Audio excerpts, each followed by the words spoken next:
What's up mga kapuso? Ito po ang mga ganap na dapat po natin abangan dito lamang po sa ating kapatid. Dahil nga po sa kagustuhan ni Rosel na magkaayos sina Darius at Haling Jacinta, ito nga po ang dahilan kung bakit pinalayas ni Haling Jacinta dito sa Flower Cafe. Hindi natin alam kung ano nga bang dahilan kung bakit ganun na lamang ang galit ni Jacinta dito sa kanyang kapatid. Sinisi naman ni Tali ang kanilang ina na kung bakit kasi nakisawsaw pa ito kaya't napalayas tuloy sila.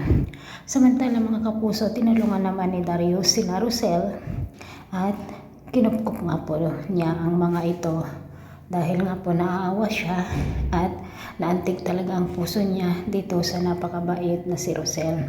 Samantala mga kapuso, ito namang si Bea ay gagawin ang lahat para sa ganon ay mapalapit nga ang loob ni Belle dito kay Chito dahil nga po ang kapalit nito ay malaking halaga at sinabi nga ni Belle na gagawin niya ang lahat para sa kanilang pamilya basta ikabubuti daw ito at ito nga ang solusyon na naisip nitong si Bea mga kapuso na ireto nga si Chito o si Belle dito kay Chito dahil nga malaki ang pagkagusto ni Chito dito kay Belle.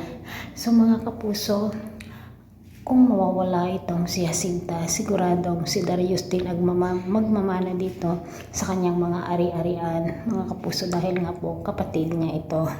At kung magkaganon, kung liligawan ni Darius si Rosel ay siguradong makikinabang din sila dito sa kayamanan ni Jacinta.